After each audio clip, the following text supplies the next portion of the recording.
계집년아, 내가 쓰리스타라고 육사 몇 기냐? 감히 여자가 군단장이냐며 비웃던 중령. 이후 그 계집년이 알고 보니 쓰리스타 장군이었고 헬기와 함께 나타나 부대를 개박살내는 이야기입니다. 영상 시청하시기 이전에 구독과 좋아요 부탁드립니다. 저희에게 큰 힘이 됩니다. 강원도 화천군 상서면의 겨울은 서울의 그것과는 차원이 달랐다.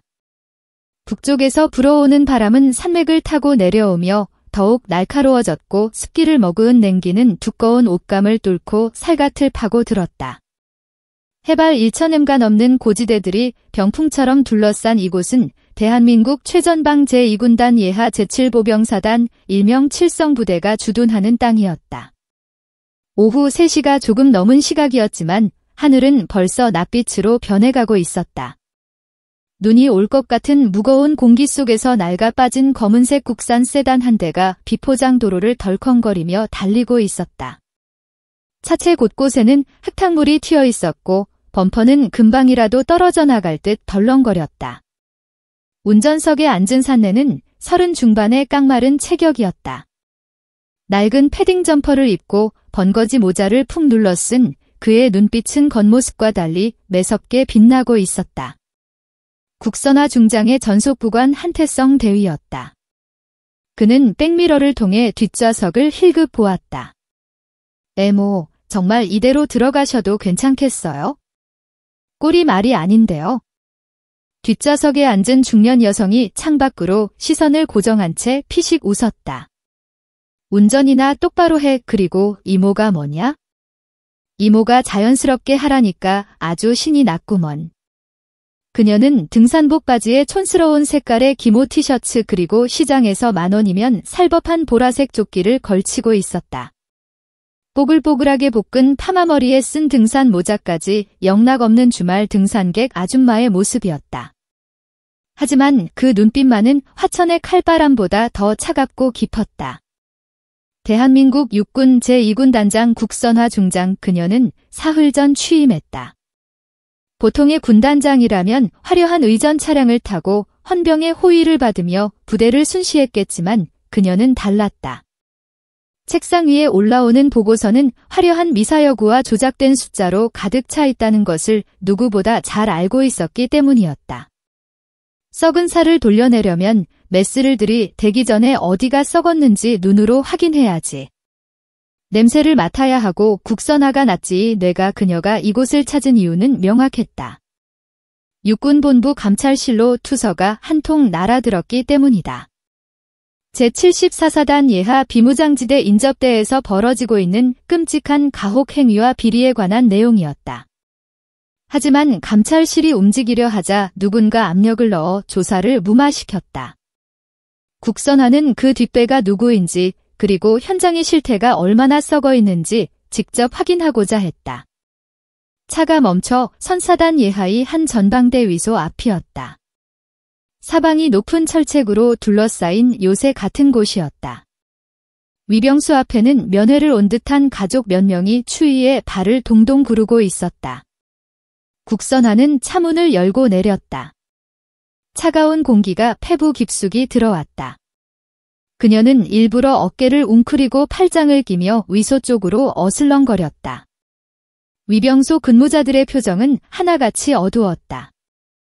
생기라고는 찾아볼 수 없는 죽은 눈동자들. 그것은 단순한 고된 훈련의 결과가 아니었다. 거기 군인 양반들 수고가 많네. 국선화가 짐짓 넉살 좋은 목소리로 말을 걸었다. 위병조장이 귀찮다는 듯 인상을 찌푸리며 다가왔다. 무슨 일로 오셨습니까? 여기는 민간인 통제 구역입니다. 용무 없으시면 돌아가십시오. 아니, 내 조카놈이 여기서 근무한다는데 통 연락이 없어서 밥은 잘 먹고 다니나 얼굴이나 좀 보러 왔지? 이름이 김철수인데 혹시야. 김철수라는 병사는 없습니다. 그리고 면을 신청 안 하셨으면 못 들어갑니다. 차 돌리세요. 위병조장의 태도는 강압적이었다. 그때였다. 부대 안쪽 연병장에서 찢어지는 듯한 고함이 들려왔다. 얘야, 이 새끼들아. 동작 봐라. 춥냐? 추워. 국선화의 시선이 위소 차단기 너머로 향했다. 그녀의 눈매가 가느졌다. 연병장 한가운데 수십 명의 병사가 상의를 완전히 탈리한 채 얼차례를 받고 있었다. 영하 15도의 날씨였다. 맨살이 드러난 병사들의 등은 추위와 고통으로 붉게 아니 건붉게 변해 있었다. 그들 앞에는 잘 다려진 전투복에 가죽 장갑을 끼고 지휘봉을 든 중년의 장교가 서 있었다.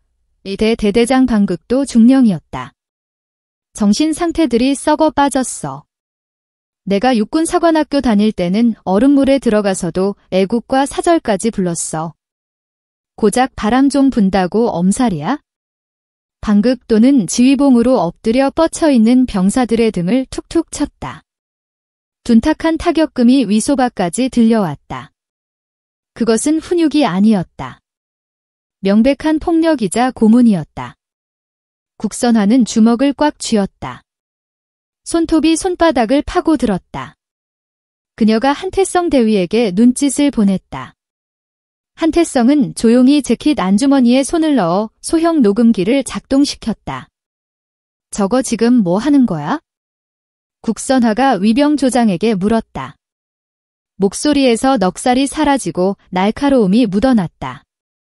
위병조장은 당황하며 말을 더듬었다.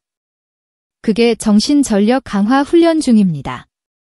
아줌마는 상관하지 말고 가시라니까요. 이 날씨에 옷을 벗기는 게 훈련이라고. 저러다 애들 동상이라도 걸리면 책임질 거야. 국선화의 목소리가 커지자 연병장에 있던 방극도의 귀에도 그 소리가 들어갔다. 그는 짜증스러운 표정으로 위소 쪽을 돌아보았다. 뭐야?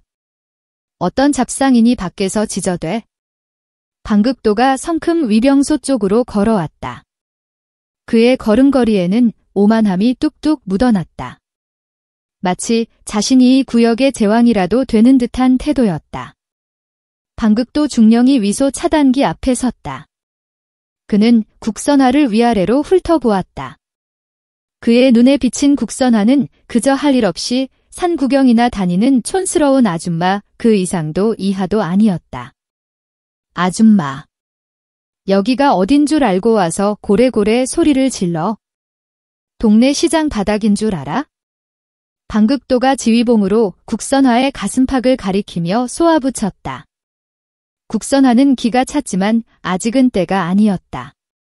그녀는 표정을 일그러뜨리며 대구했다. 아니 군인 양반 말씀이 심하시네. 지나가다 보니까 젊은 애들을 벗겨놓고 때리는 것 같아서 한마디 한 건데 그게 그렇게 잘못된 거요? 때리긴 누가 때려? 이건 군기 확립 차원의 정당한 지휘권 행사야. 민간인이 군법을 알아? 군대 근처에도 안 가본 여자들이 뭘 안다고?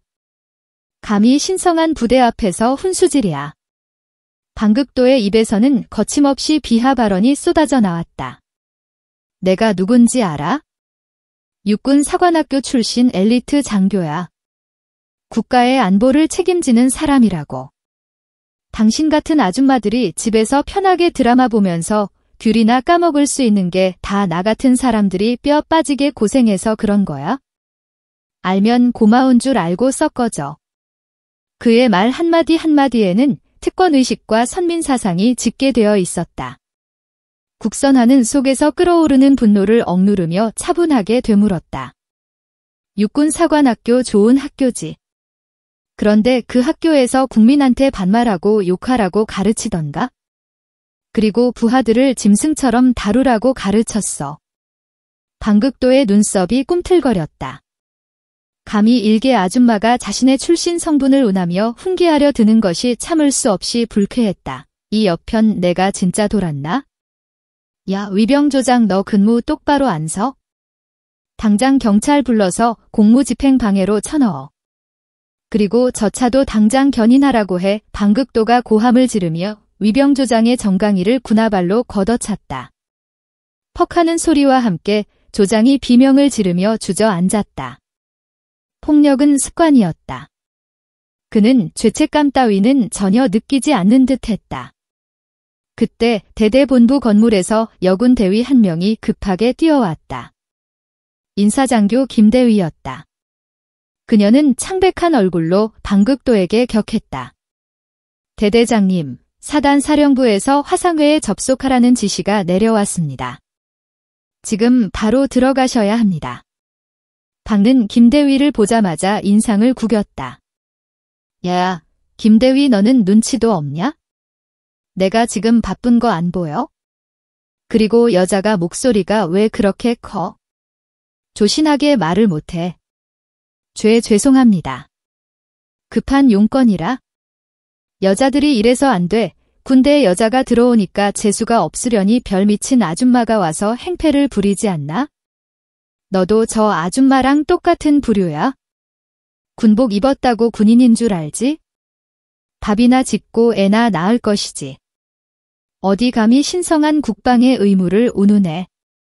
방극도는 부하들이 보는 앞에서 김대위에게 끔찍한 성차별적 모욕을 퍼부었다. 김대위는 입술을 깨물며 고개를 숙였다. 그녀의 주먹이 부들부들 떨리고 있었다. 국선하느니 모든 광경을 지켜보고 있었다. 그녀의 눈동자가 차갑게 식었다. 더 이상 참을 필요가 없었다. 증거는 충분했다. 아니 차고 넘쳤다. 방극도 중령. 국선아가 낮고 묵직한 목소리로 그의 이름을 불렀다. 방금 전까지의 아줌마 목소리와는 전혀 다른 위험서린 발성이었다. 방극도가 멈칫하며 뒤를 돌아보았다. 뭐야? 아직도 안 갔어? 육군 사관학교 몇 기지? 뜬금없는 질문에 방극도는 헛웃음을 터뜨렸다. 기가 막혀서 내 기수 알아서 뭐 하게? 동네 복덕방에 가서 자랑이라도 하게. 묻잖아. 몇 기냐고. 국선아가 한 걸음 앞으로 다가갔다. 그녀에게서 뿜어져 나오는 기세의 주변 공기가 순간적으로 무거워졌다. 그것은 수십 년간 전장을 누비며 수만 명의 병력을 지휘해본 장군만이 가질 수 있는 살기였다. 방극도는 본능적으로 뒷걸음질 쳤다.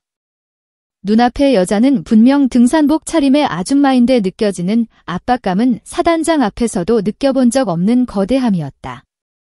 하지만 그의 얄팍한 자존심은 그 경고 신호를 무시했다. 이 미친 아줌마가 보자 하니까 야 행정보급관 애들 다 집합시켜 저 여자 당장 끌어내서 바깥에 던져버려. 방극도가 악을 쓰며 소리쳤다. 연병장에서 얼차례를 받던 병사들이 주춤거리며 일어섰다. 하지만 누구도 선뜻 다가오지 못했다. 국선화의 눈빛에 압도되었기 때문이었다. 국선화는 한숨을 내쉬며 한태성 대위를 바라보았다. 가방 짧은 명령이었다. 한태성 대위가 기다렸다는 듯이 차 뒷좌석에서 검은색 가죽 가방을 꺼내 들고 달려왔다.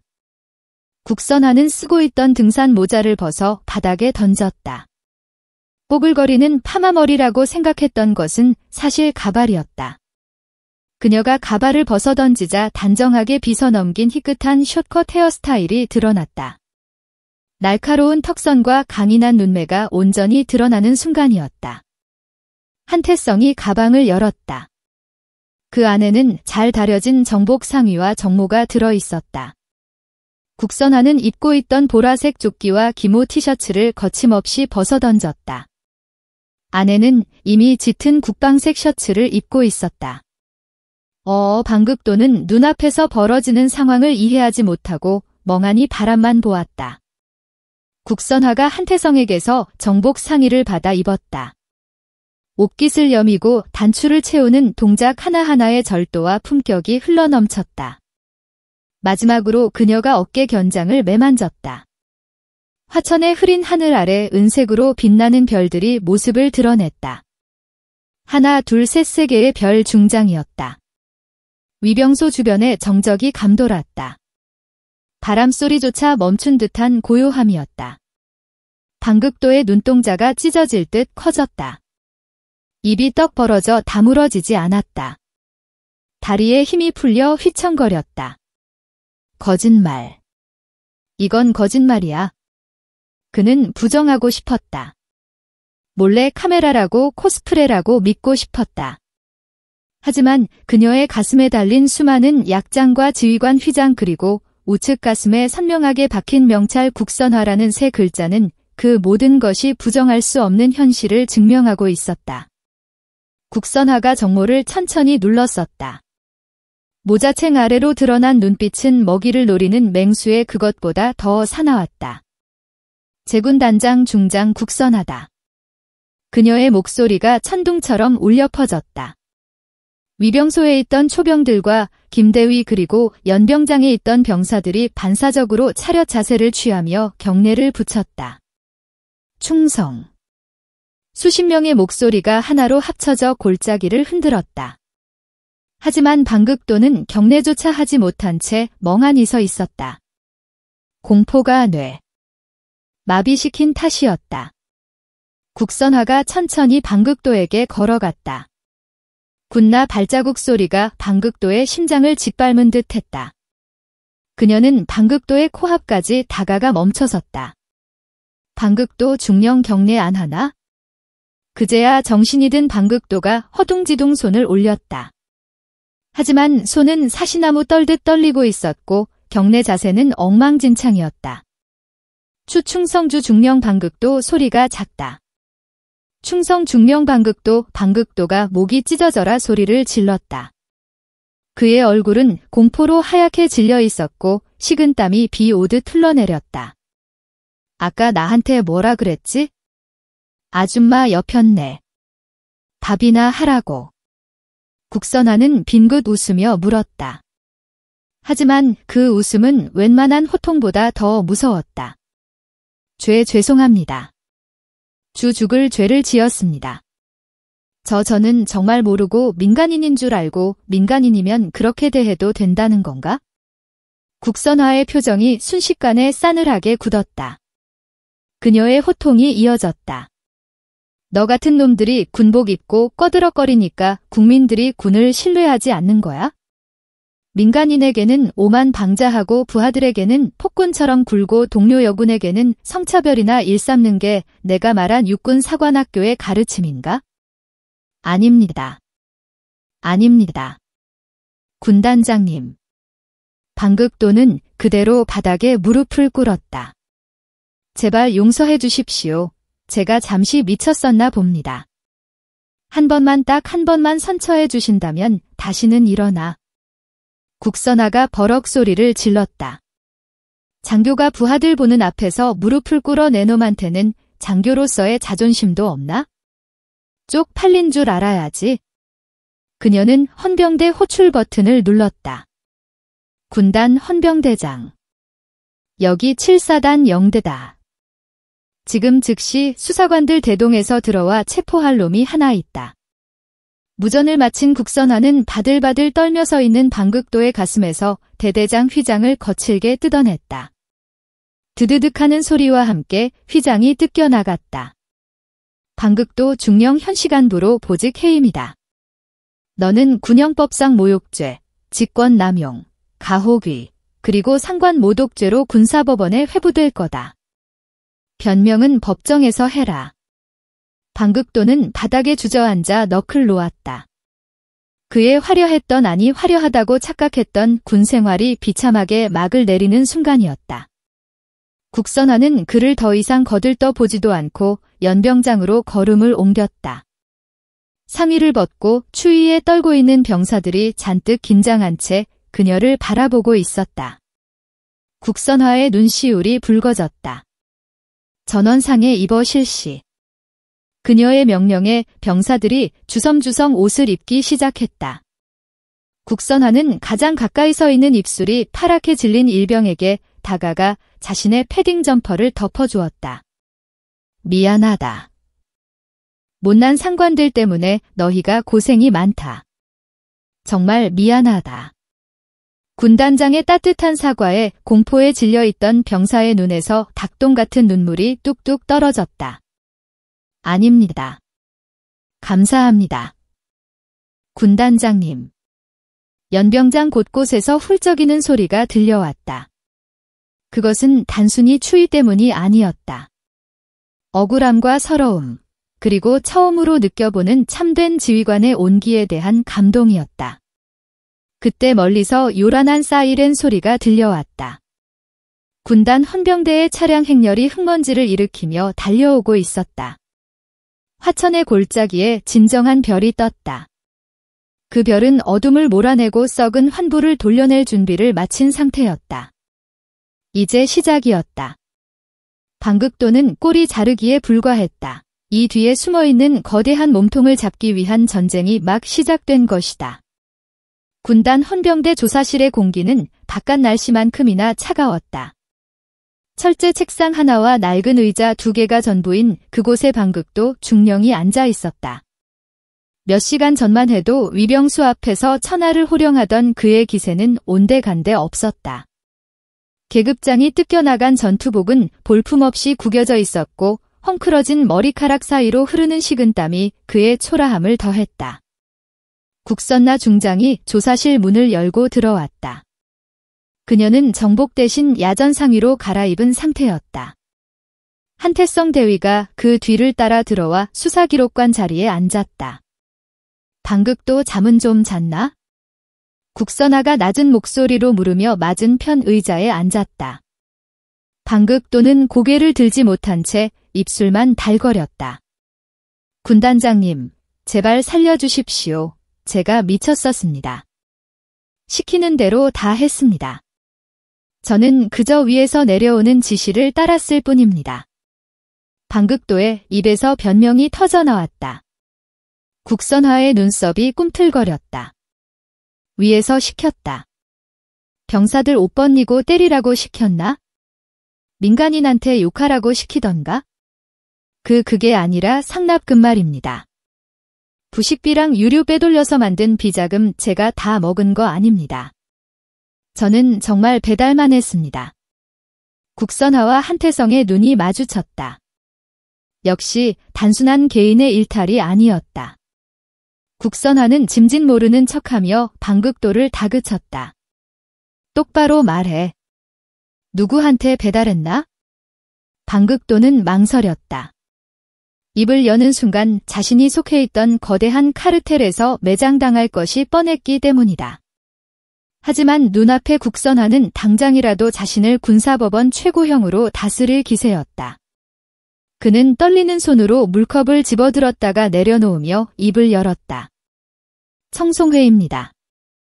청송회 육사 출신 전방 지휘관들의 사모임입니다. 하지만 단순한 친목 모임이 아닙니다. 7사단장 마갑수 소장님이 회장으로 계시고 군수처장, 인사처장 등 주요 보직자들이 다 연결되어 있습니다. 저희는 보급품을 빼돌려 지역 유지들에게 팔아넘기고 그 돈을 방극도에 자백은 충격적이었다. 최전방 부대에서 장병들이 먹고 입어야 할 보급품이 조직적으로 횡령되고 있었다.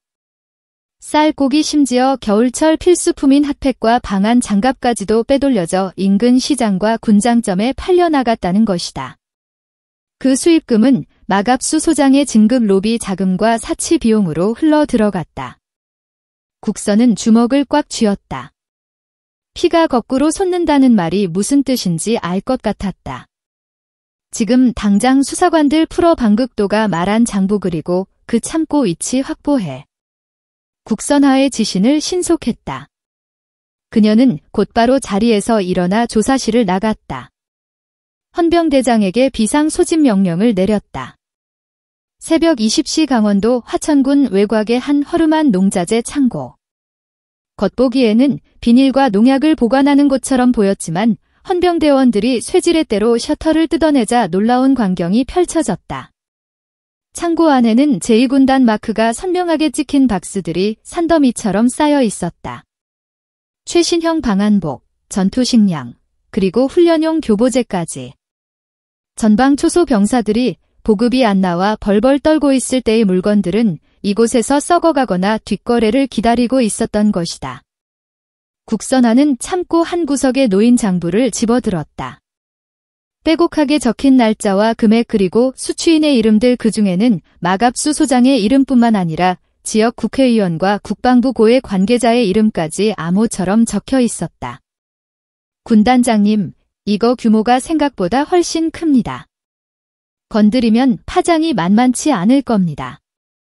한태성 대위가 걱정스러운 표정으로 말했다. 이 정도 규모라면 군단장 한 털렸다는 보고를 받았기 때문이다. 이 여자가 겁도 없이 설치는구만.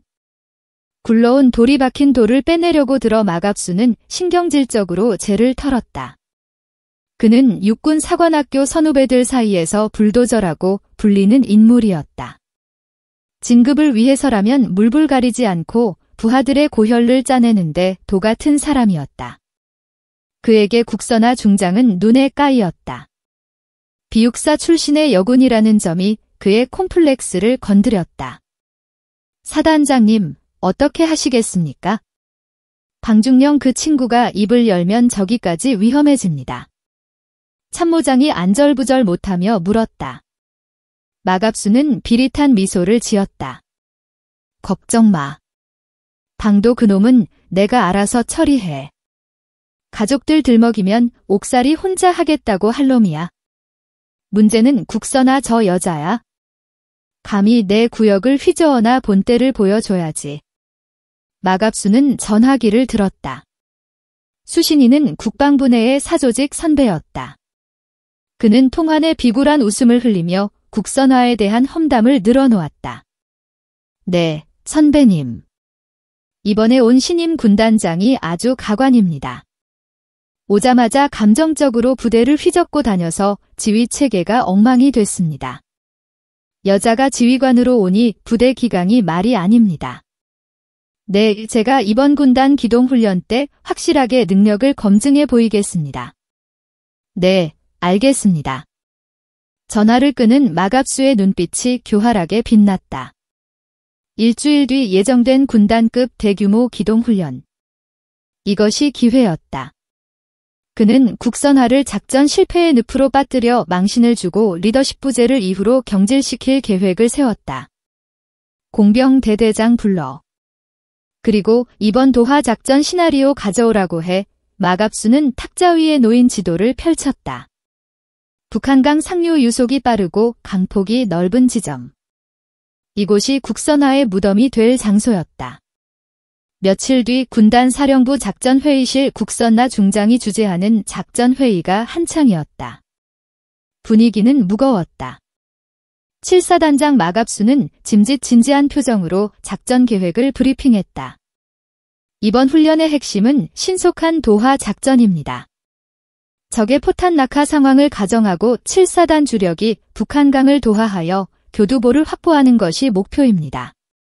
제가 선봉에 서겠습니다. 국선화는 마갑수를 빤히 쳐다보았다. 그의 눈 속에 숨겨진 탐욕과 기만이 보였다. 그녀는 이미 정보 참모를 통해 마갑수가 훈련 장비 정비를 고의로 지연시키고 있다는 첩보를 입수한 상태였다. 소장강 유속이 빠르고 결빈 구간이 많다. 부교 설치가 가능한가? 문제 없습니다. 군단장님. 저희 7사단 공병대의 능력은 육군 최고입니다. 믿고 맡겨주십시오. 마갑수가 자신만만하게 대답했다. 하지만 그것은 함정이었다. 그는 훈련 당일 낡은 부교 장비를 투입하여 고장을 일으키고 그 책임을 무리한 작전 지시를 내린 국선화에게 돌릴 생각이었다. 좋아. 마 소장의 자신감을 믿어보지. 하지만 만약 작전에 차질이 생긴다면 그 책임은 아주 무거울 걸세. 국선화의 경고에도 마갑수는 속으로 코음을 쳤다. 책임. 내가 지게 될 거다. 여자 군단장의 한계가 뭔지 전군에 생중계해주마. 회의가 끝나고 모두가 나간 뒤 한태성 대위가 국선화에게 다가왔다. 군단장님, 함정인 거 아시지 않습니까? 왜 승인하셨습니까? 국선화는 지휘봉으로 지도 위에 북한강을 가리켰다. 호랑이를 잡으려면 호랑이 굴로 들어가야지. 놈들이 파놓은 함정. 내가 역으로 이용해서 놈들을 생매장시킬 거다. 한대위 자네는 항공단장에게 연락해서 은밀하게 헬기 전력을 대기시켜 그리고 내가 미리 봐둔 그 친구들 준비시키고 그 친구들 말씀이십니까? 그래. 마갑수가 무시하고 구석에 처박아둔 진짜 인재들 말이야. 국선화의 입가에 서늘한 미소가 걸렸다. 그녀는 단순히 방어하는 것에 그치지 않고 마갑수의 숨통을 끊어놓을 카운터 펀치를 준비하고 있었다. 훈련 당일 새벽 화천의 기온은 영하 20도까지 떨어졌다. 강바람이 칼날처럼 불어와 장병들의 살을 베어냈다. 북한강은 군데군데 얼어붙어 있었고 검은 강물은 무서운 기세로 흐르고 있었다. 평가관들이 지켜보는 가운데 7사단의 도하 작전이 시작되었다. 연막탄이 터지고 공병대 트럭들이 강변으로 진입했다. 마갑수 소장은 지휘소 벙커에서 망원경으로 현장을 지켜보며 회심의 미소를 지었다. 자, 이제 쇼를 시작해볼까? 그의 신호에 따라 공병대장이 다급한 목소리로 무전을 날렸다. 보고합니다. 보고합니다. 부교 차량 엔진 고장 유압 장치 동파로 인해 부교 전개 불가 도하 불가능합니다. 지휘소 내의 스피커를 통해 다급한 보고가 울려 퍼졌다. 작전 통제실이 술렁거렸다.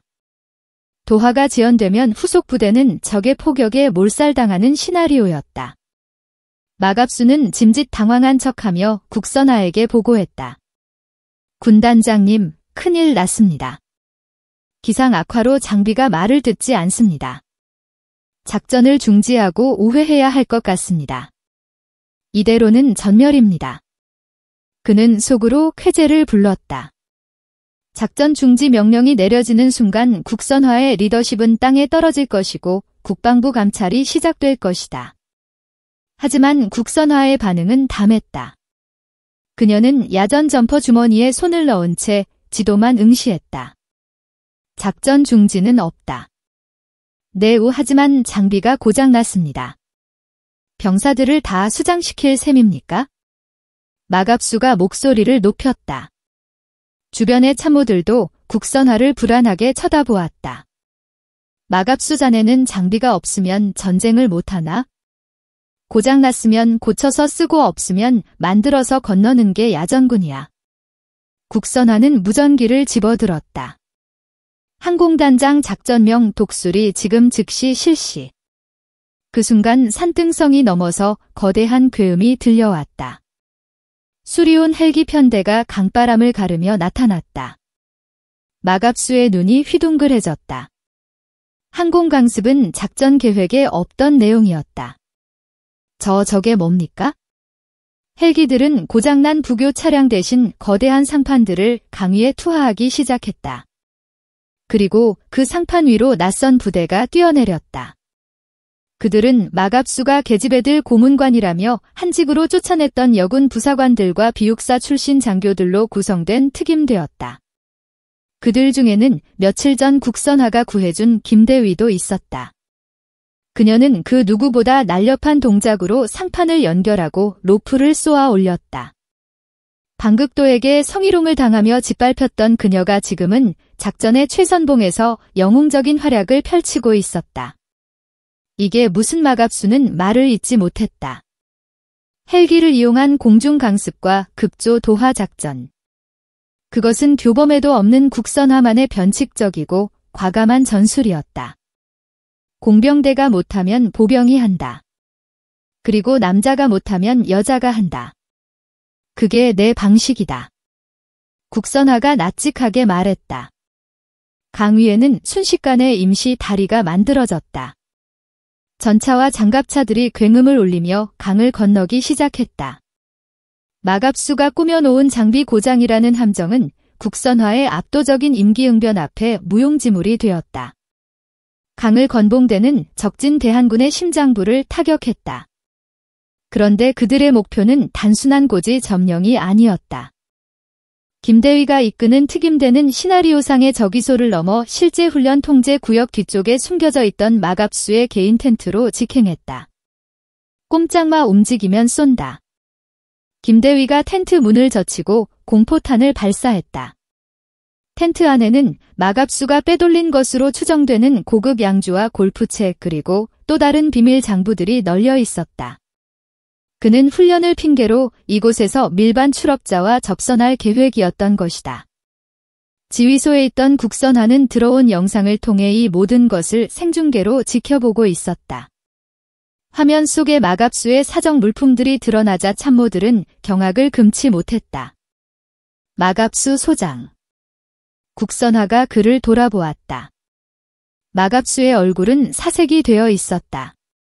자네는 훈련장에 전쟁을 하러 온 게 아니라 장사를 하러 왔구만. 도하 작전 실패를 유도해서 내 눈을 가리고 뒤에서는 저런 짓을 벌이고 있었어. 오해입니다. 저건 제 것이 아닙니다. 변명은 헌병대에 가서 해 방극도가 아주 외로워하고 있더군. 가서 말똥문화 해주게. 국선화의 손짓에 대기하고 있던 헌병들이 마갑수의 양팔을 결박했다. 이성장군 사단장이 훈련 현장에서 횡령 및 이적 행위 혐의로 긴급 체포되는 초유의 사태였다. 이건 음모야. 내가 누군지 알아. 국방부에 다 내 사람들이야. 너 2년 가만 안 둘 거야? 마갑수가 발악하며 끌려나갔다. 하지만 국선화는 눈 하나 깜짝하지 않았다. 그녀는 강을 무사히 건너 태극기를 흔들고 있는 김대위와 병사들을 모니터로 바라보며 흐뭇하게 웃었다. 잘했다. 내 새끼들. 화천의 겨울바람은 여전히 매서웠지만 그 바람 속에서 썩은 내는 사라지고 있었다. 별들의 전쟁에서 승리한 국선화는 이제 더 깊고 어두운 곳, 대한민국 군대 전체를 병들게 하는 진짜 괴물을 향해 칼끝을 돌릴 준비를 하고 있었다. 마갑수 소장이 헌병대 호송차에 실려간 직후 제군단 사령부에는 폭풍전야의 고요함 대신 진짜 태풍이 몰아치기 시작했다. 태풍의 근원지는 전방이 아닌 대한민국 수도 서울이었다. 국선화 중장의 집무실 전화기가 쉴 새 없이 올려댔다. 국방부 육군본부 심지어 국회 국방위원회 의원실까지 수학기 너머의 목소리들은 하나같이 회유와 협박을 오았다. 국충장 자네 이번에 너무 나갔어. 사단장을 훈련 중에 수갑 채워 끌고 가다니 이게 군의 위신을 얼마나 떨어뜨리는지 아나. 육군본부 인사참모장의 목소리에는 날카로운 가시가 돋쳐 있었다. 국선화는 창밖에 연병장을 내려다보며 차분하게 응수했다. 군의 위신은 범죄자를 숨겨줄 때 떨어지는 것이 아니라 범죄자를 단하지 못할 때 떨어지는 것입니다. 저는 군법에 따라 조치했습니다. 이 답답한 사람아. 마 소장이 그냥 사단장인 줄 아나? 그 뒤에 누가 있는지 몰라서 그래? 청송해야 청송해. 잔내 옷 벗고 싶어 환장했나? 전화는 일방적으로 끊겼다. 청송해. 방도 중령의 입에서 나왔던 그 이름이 다시 등장했다. 육군 사관학교 출신 고위 장성들과 예비역 그리고 정치인들이 얽히고 서린 거대한 군피아 조직. 그날 오후부터 언론의 포화가 시작되었다. 주요 일간지 일면에는 교묘하게 왜곡된 기사들이 실렸다. 신임 여성 군단장의 독선 훈련장 아수라장 지휘권 남용 논란 무리한 작전 변경으로 장병 안전 위협 국선화 중장 알고 보니 정치적 야망 있나 팩트는 사라지고 프레임만 남았다. 마갑수의 횡령과 비리는 쏙 빠진 채 국선화가 감정적으로 사단장을 체포하고 무리한 헬기 기동으로 병사들을 사지로 몰아넣었다는 식의 보도가 쏟아졌다. 댓글창은 국선화에 대한 인신공격과 여성 지휘관에 대한 혐오 발언으로 도배되었다. 한태성 대위가 분을 사귀지 못하고 신문을 구겨버렸다. 군단장님 이건 명백한 명예훼손입니다. 경정보도 청구하고 법적 대응해야 합니다. 놈들이 여론을 조작하고 있습니다. 국선화는 쓴 커피를 한 모금 마셨다. 그녀의 눈빛은 흔들림이 없었다. 법적 대응. 그건 놈들이 원하는 바야. 진흙탕 싸움으로 끌고 가서 내 힘을 빼려는 수작이지. 한대위 마갑수 비밀 참고에서 가져온 장부. 그거 분석 끝났나? 네, 끝났습니다. 그런데 내용이 너무 방대하고 위험합니다. 현역 국회의원 3명 국방부 차관 그리고 한태성 대위가 말을 잇지 못하고 침을 꿀꺽 삼켰다. 그리고 전 육군 참모총장이자 현직권당 비례대표 의원인 황보무진의 이름이 있습니다. 청송회의 실질적인 회장입니다. 황보무진. 군인들 사이에서는 살아있는 전설이자 공포의 대상이었다. 사성장군 출신으로 전역 후계에 진출해 국방위원회를 장악한 거물. 마갑수와 방극도가 믿고 까불었던 뒷배가 바로 그였다. 그는 군납품 비리와 인사청탁의 정점에 있는 인물이었다. 국선화가 자리에서 일어났다. 그녀는 정복 3위를 걸치며 매무새를 다듬었다. 호랑이를 잡으려면 호랑이 굴로 들어가야 한다고 했지? 내가 직접 서울로 간다. 위험합니다. 군단장님. 지금 서울로 가시면 놈들의 집중 포화를 맞으실 겁니다. 국정감사 증인 출석 요구도 떨어졌습니다. 가시면 벌집이 되실 겁니다. 벌집이 되든 가루가 되든 상관없어. 내 병사들이 입어야 할 패딩 훔쳐가고 내 새끼들이 먹을 밥값 떼어 먹은 놈들이다. 내 계급장 걸고 그놈들 목덜미 물어뜯기 전엔 안 죽는다. 국선화는 비장한 표정으로 직무실을 나섰다. 그녀의 손에는 마갑수의 창고에서 발견한 검은색 장부가 든 칠가방이 들려 있었다. 화천의 칼바람보다 더 매서운 여의도의 바람을 맞으러 가는 길이었다. 국회의사당 본관 국방위원회 회의실. 수많은 카메라 플래시가 터지는 가운데 국선화 중장이 증인석에 앉았다. 그녀의 맞은편에는 황보무진 의원을 필두로 한 청송의 소속 의원들이 독사 같은 눈빛으로 그녀를 노려보고 있었다. 청문회가 시작되자마자 인신 공격성 질문이 쏟아졌다. 증인 훈련 중에 사단장을 긴급 체포했다지요.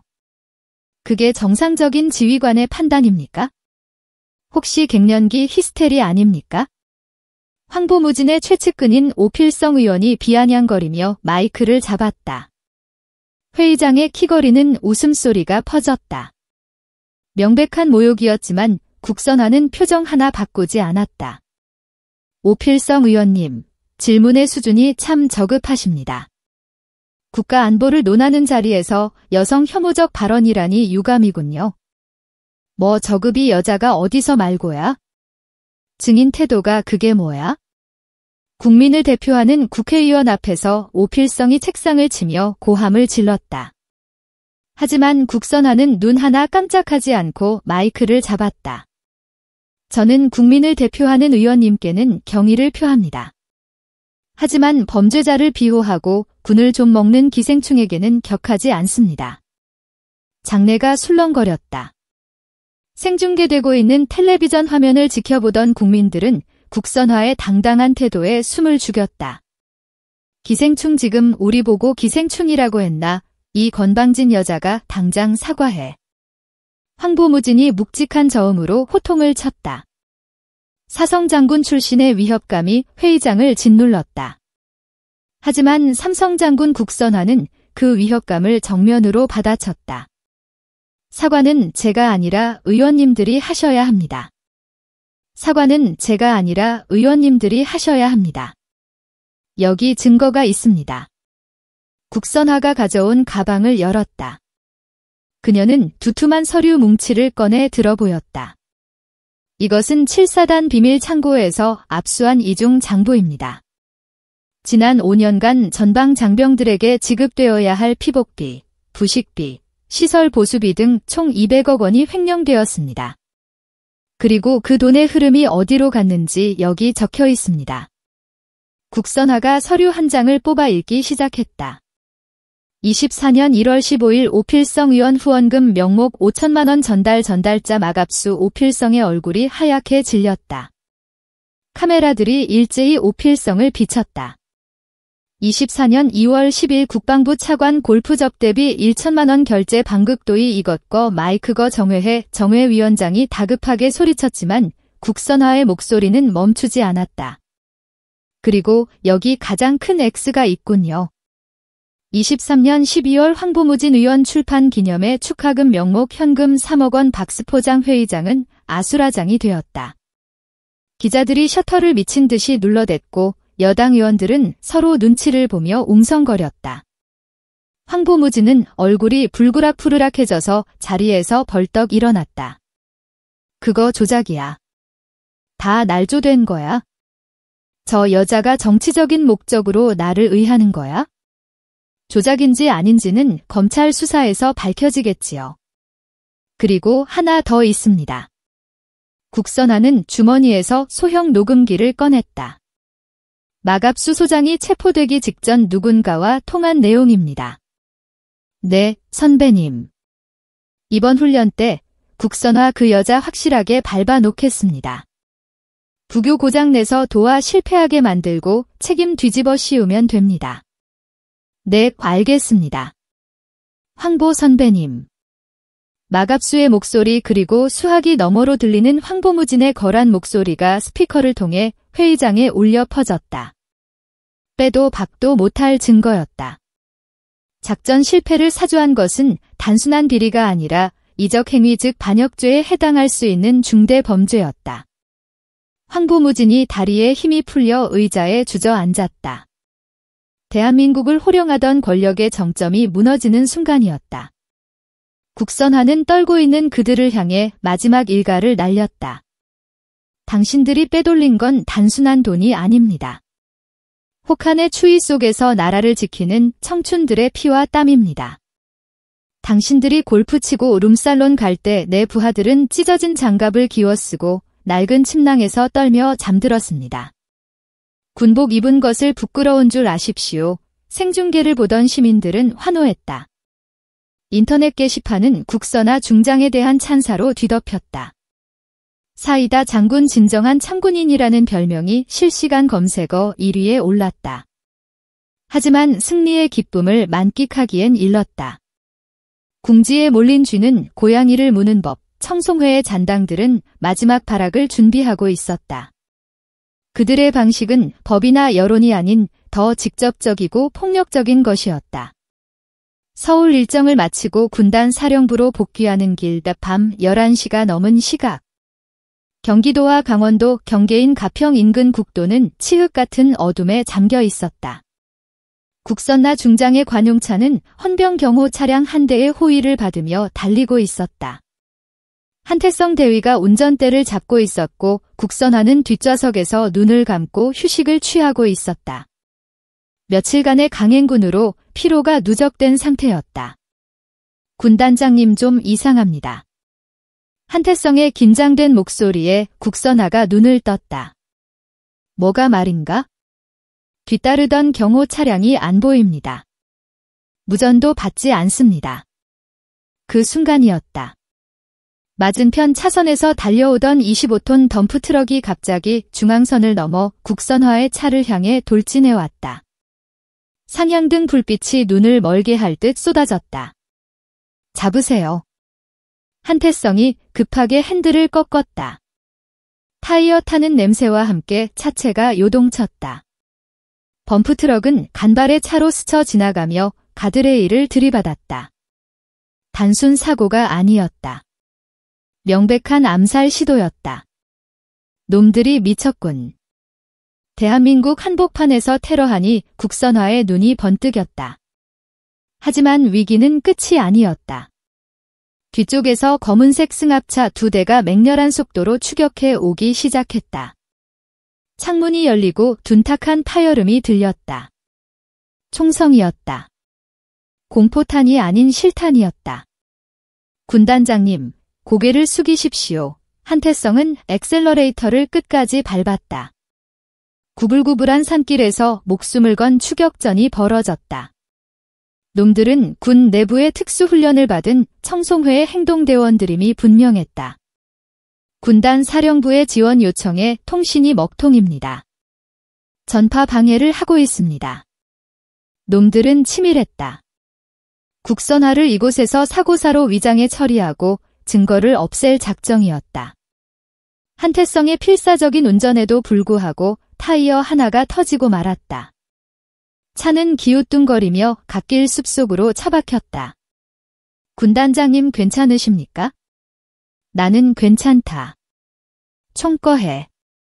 국선화와 한태성은 차에서 빠져나와 어둠 속으로 몸을 숨겼다. 권총 한 자루씩을 준 채였다. 승합차에서 내린 괴한 5-6명이 손전등을 비추며 다가왔다. 그들은 복면을 쓰고 있었고 손에는 사제 총기와 흉기가 들려 있었다. 확실하게 확인해. 숨통을 끊어놔야 해. 그래야 회장님이 사신다. 괴한들의 목소리가 들려왔다. 국선화는 나무 뒤에 숨어 호흡을 골랐다.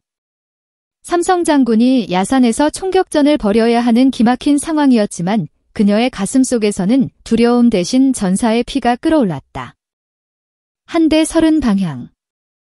나는 90방향 하나씩 처리한다. 알겠습니다.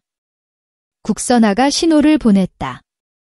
탕, 한태성의 총이 불을 뿜었다. 가장 앞서 오던 괴한의 다리가 꺾였다. 동시에 국선화도 방아쇠를 당겼다. 정확한 사격이었다. 하지만 중과 부적이었다. 탄날은 떨어져 가고 놈들은 포위망을 좁혀왔다. 절체절명의 순간 산길 아래쪽에서 강력한 엔진음과 함께 거대한 불빛이 나타났다. 두두두두. 하늘에서는 헬기 소리가 들려왔다. 꼼짝 마라. 여기는 제2군단 특수 임무대다. 무기를 버리지 않으면 즉시 사살한다. 확성기 소리와 함께 조명탄이 터지며 밤하늘을 대낮처럼 밝혔다. 김대위였다. 그녀가 이끄는 무장병력이 트럭에서 뛰어내려 괴한들을 포위했다. 훈련 때 국선화가 발굴해낸 그 어벤져스 팀이었다. 통신이 두절된 걸 보고 위치 추적해서 따라왔습니다. 늦어서 죄송합니다. 군단장님. 김대위가 헐레벌떡 뛰어와 국선화 앞에 섰다. 그녀의 눈에는 눈물이 고여 있었다. 괴한들은 저항 한 번 못 해보고 전원 제압당했다. 복면을 벗겨보니 7사단 수색대 출신의 전역자들이었다. 돈에 매수된 사냥개들이었다. 국선화는 흑투성이가 된 정복을 털며 일어났다. 그녀의 어깨에 달린 별 3개가 조명탄 불빛을 받아 더욱 찬란하게 빛났다. 한태성. 김대위 그리고 우리 병사들의 군단장님 청소하러 가자. 이제 쓰레기들을 완전히 소각할 시간이다. 그날 밤 국선화는 멈추지 않았다. 그녀는 군단 병력을 이끌고 서울로 차를 돌렸다. 목표는 황보무진의 호화 별장이었다. 영장 이미 군검찰과 공조가 끝났다. 이것은 단순한 수사가 아닌 반란군 진압 작전이었다. 새벽 4시 황보무진의 별장 정문이 부서졌다. 잠옷 차림으로 도주하려던 황보무진 앞에 국선화가 섰다. 황보무진 당신을 내란 음모, 살인교사, 뇌물수수, 그리고 군형법 위반 혐의로 긴급 체포한다. 이건 쿠데타야. 내년이 감나를 쿠데타 아니 이건 혁명이다. 썩은 살을 돌려내는 명예로운 혁명. 국선화의 손짓에 헌병들이 황보무진을 바닥에 짓눌러 수갑을 채웠다. 대한민국을 병들게 했던 거의 뿌리가 뽑히는 순간이었다. 동토는 새벽빛이 국선화의 얼굴을 비쳤다. 긴 겨울밤이 끝나고 있었다. 하지만 아직 마지막 장이 남아 있었다. 승리한 장군으로서가 아니라 부하들을 사랑하는 어머니 같은 지휘관으로서 해야 할 마지막 임무가 황보무진의 별장 위로 붉은 태양이 떠오르고 있었다. 그 태양빛은 잔인할 정도로 공평했다. 평생을 권력의 그늘 속에 숨어 호의호식하던 부패한 장군의 일그러진 얼굴과 밤새 목숨을 걸고 정의를 쫓았던 국선화 중장의 흑투성이 군복을 똑같이 비추었다. 현장에 도착한 검찰 수사관들과 군원병대가 별장 내부를 압수수색하기 시작했다. 벽장 뒤 마루바닥 아래 심지어 정원의 조경석 밑에서도 돈다발과 금괴가 쏟아져 나왔다. 그것은 단순한 뇌물이 아니었다. 전방 초소 병사들이 먹어야 했던 곡기였고 입어야 했던 방한복이었으며 다친 병사들이 치료받아야 했던 의약품이었다. 국선화는 수갑을 찬 채 호송차에 오르는 황보무진을 지켜보았다. 국선화 내가 이겼다고 생각하나? 나 하나 잡는다고 세상이 바뀔 것 같아. 군대는 원래 그런 곳이야. 물은 위에서 아래로 흐르고 윗물이 좀 먹어야 아랫물도 콩고물을 얻어 먹는 거라고. 황보무지는 끝까지 독설을 내뱉었다. 국선아는 그에게 다가가 낯직하게 말했다. 물은 위에서 아래로 흐르는 게 맞지? 그래서 윗물이 맑아야 하는 거다. 내 놈이 윗물을 똥물로 만들어놨으니 내가 정화조 청소를 좀 했을 뿐이다. 감옥에서 주는 콩밥이나 실컷 먹어라. 호송차의 문이 닫히고 요란한 사이렌 소리와 함께 대한민국 군대를 병들게 했던 거학이 사라졌다. 국선아는 그제야 긴 숨을 토해냈다. 다리가 후들거렸다. 한태성 대위가 급히 다가와 그녀를 부축했다. 군단장님 괜찮으십니까? 병원에 가 보셔야 합니다. 아니 나는 괜찮다. 병원은 내가 아니라 우리 군대가 가야지. 대수를 마쳤으니 이제 회복실로 가야 하지 않겠나? 그날 아침은 발칵 뒤집혔다. 뉴스 채널들은 정규 방송을 중단하고 황보무진과 마갑수 그리고 청송의 일당의 검거 소식을 타전했다. 국선화 중장이 공개한 이중장부와 녹취록은 그 어떤 변명도 통하지 않는 명백한 증거였다. 부패의 사슬을 끄는 여성 장군 국선화, 군피와 척결 잃어버린 군인의 명예를 되찾다. 시민들은 환호했다. 단순히 범죄자를 잡아서가 아니었다. 누군가의 아들이고 동생이고 친구인 군장병들의 처우를 개선하기 위해 목숨을 건 지휘관의 진심이 통했기 때문이다.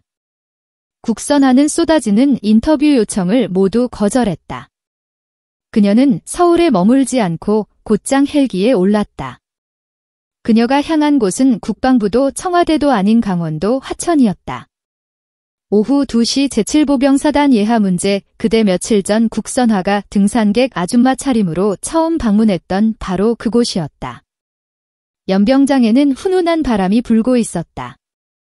하지만 그 바람은 날씨 때문이 아니었다. 창고에 쌓여있던 마갑수와 방극도가 횡령했던 신형 방한복과 보급품들이 병사들에게 모두 지급된 덕분이었다. 국선화가 헬기에서 내리자 신임 대대장이 우렁차게 구호를 붙였다. 부대 차렷. 군단장님께 대하여 경례. 충성. 수백 명의 병사가 경례를 했다. 그 소리는 며칠 전에 주눅든 목소리와는 차원이 달랐다. 생기가 돌고 힘이 넘쳤다. 국선화는 거수 경례로 답하며 병사들 사이로 걸어 들어갔다. 그녀의 눈길이 한 병사에게 머물렀다. 제1장에서 상의를 탈의한 채 벌벌 떨고 있던 그녀가 패딩을 덮어주었던 바로 그 상병이었다. 이름이 뭐지? 상병 박동수입니다. 박상병 지금은 안 춥나? 네, 하나도 안 춥습니다. 군단장님이 찾아주신 이깔리와 방한복 덕분에 땀이 날 지경입니다. 박상병의 씩씩한 대답에 주변 병사들이 와르르 웃음을 터뜨렸다. 국선화도 빙그레 웃었다. 그녀는 박상병의 옷깃을 여주며 말했다. 미안했다. 내 옷을 다시 가져가 버려서 아닙니다.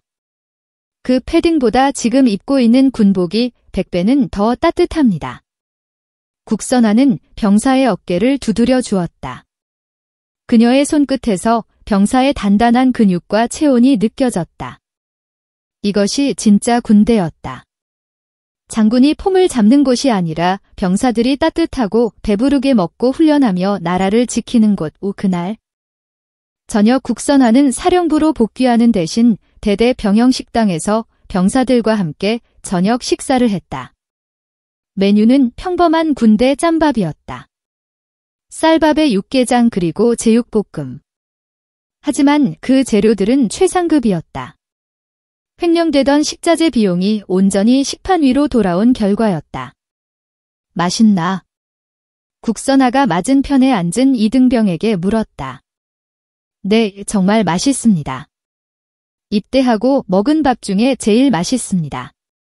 이등병은 입가에 고추장 양념을 묻혀가며 허겁지겁을 퍼먹었다. 국선화는 자신의 제육볶음을 덜어 이등병의 식판에 얹어 주었다. 많이 먹어라. 이게 다 너희들 부모님이 내신 세금이다. 너희는 이걸 먹을 자격이 있고 나는 이걸 지켜줄 의무가 있다.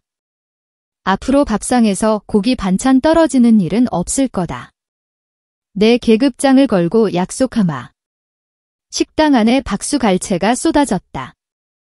누가 시켜서 하는 박수가 아니었다.